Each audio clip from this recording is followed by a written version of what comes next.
में 20वां अध्याय। इसमें आज हम त्रयोदशी और चतुर्दशी को किए जाने वाले कृत्यों का वर्णन सुनेंगे। ईश्वर बोले, हे सनत कुमार, अब मैं आपके समक्ष त्रयोदशी तिथि का कृत्य करता हूँ। इस दिन 16 उपचारों से कामदेव का पूजन करना चाहिए। अशोक, मालती पुष्प, देवता को प्रिय कमल, कुसुम तथा विकुल पुष्पों और अन्य प्रकार के भी सुगंधित पुष्पों, रक्त, अक्षत, पीले चंदन, शुभ सुगंधित दिव्यों तथा पुष्टि प्रदान करने वाले तथा तेज की वृद्धि करने वाले अन्य पदार्थों से पूजन करना चाहिए। नैवेद्य और मुख के लिए रोचक तांबूल अर्पित करना चाहिए।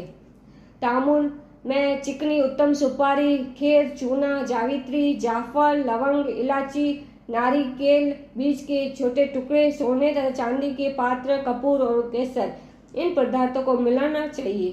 तांबूल पान को कहते हैं। मगध देश में उत्पन्न होने वाले श्वेत वर्ण पके हुए पुराने दृढ़ तथा रसामय तांबूल संबासुर के शत्रु कामदेव की प्रसन्नता के लिए अर्पित करना चाहिए। उसके बाद मोम से बनाई गई बत्तियों से कामदेव को निराजन करें और पुनः पुष्पांजलि अर्पित करें। इसके बाद उनके नामों से प्रार्थना करें, जो इस प्रकार है।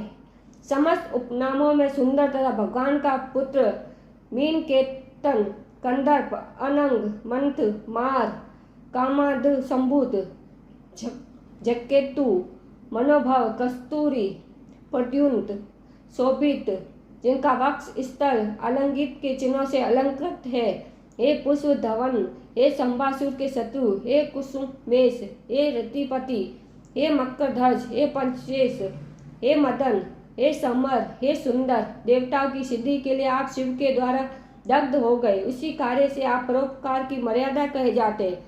आपके दिग्विजय करने में बसंत की सहायता निमित्त मात्र है।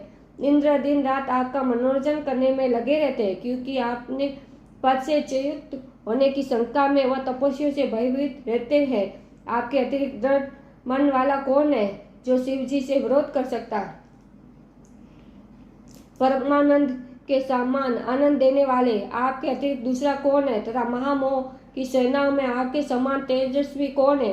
अनुरुद्ध के स्वामी और मल्यगिरी पर उत्पन्न चंदन तथा अंगूर से सुवासित विग्रह वाले जो देवेश कृष्ण पुत्र है, वह आप ही है। हे शरतकालीन चंद्रमा के उत्तम मित्र, हे जगत की सृष्टि के कारण, जगत पर विजय के समय दक्षिण दिशा तथा पवन देव आपके सहायक थे।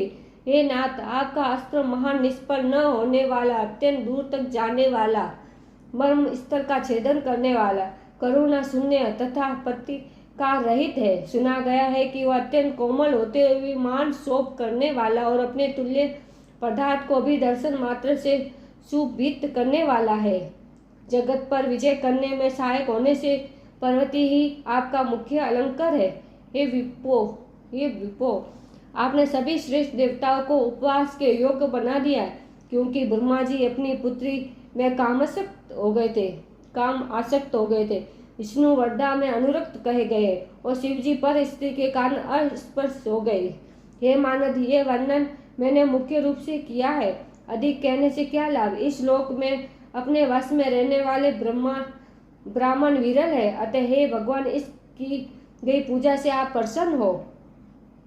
श्रावण मास में शुक्ल पक्ष की त्रयोदशी तिथि के दिन पूजा करके कामदेव पर्वती मार्ग के विषासक्त व्यक्ति को अत्यधिक पराक्रम शक्ति करते हैं और निर्वर्ती मार्ग में संलग्न व्यक्ति से अपने विचार को हर लेते हैं। श्रावण मास में शुक्ल पक्ष की त्रयोदशी तिथि में अपनी पूजा के द्वारा संतुष्ट होकर ये कामदेव काम पुरुष को अनेक प्रकार के अलंकारों से भूषित तथा मनोहर स्त्रियां प्रदान करते हैं और दीर्घजीवी गुणों से संपन्न सुख देने वाले तथा श्रेष्ठ वंश परंपरा वाले अनेक पुत्र देते हैं। हे मानव, त्रयोदशी तिथि को जो शुभ करते हैं उसे मैंने कह दिया।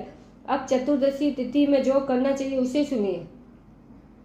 अष्टमी को देवी का पवित्र रोपण करने को मैंने आपसे कहा है। यदि उस दिन न किया गया हो तो चतुर्दशी के दिन पवित्र धारण कराए। चतुर्दशी तिथि को त्रिनेत्र शिव को पवित्र अर्पण करना चाहिए। इसमें पवित्र धारण कराने की विधि देवी तथा विष्णु जी के पवित्र विधि के समान ही है। केवल प्रार्थना तथा नाम आदि में अंतर कर लेना चाहिए। सेव, आगम तथा जाबाल आदि ग्रंथों में इसकी जो विधि है इसी को मैंने कहा है। विकल्प से इसमें जो कुछ विषय है उसे मैं आपको बताता हूँ। 11 अथवा 48 अथवा 50 तारों का समान ग्रंथि तथा समान अंतर वाला पवित्रक बनाना चाहिए। पवित्रक 12 उंगल प्रणाम के 8 उंगल प्रणाम के 4 उंगल प्रणाम के अतः पूजित शिवलिंग के विस्तार के प्रभाव वाले बनाकर शिव जी की प्रसन्नता के लिए अर्पण कर देना चाहिए। विधि पहले बताई गई है, फल आदि पहले कहे जा चुके। जो इस व्रत को करता है वह कैलाश लोक प्राप्त करता है। हे वत्स, मैंने ये सब आपसे कह दिया, अब आप और क्या सुनना चाहते हैं? ईश्वर सनत कुमार, त्रयोदशी चतुर्दशी का 20वां अध्याय पूर्ण। ये श्री हरिहर।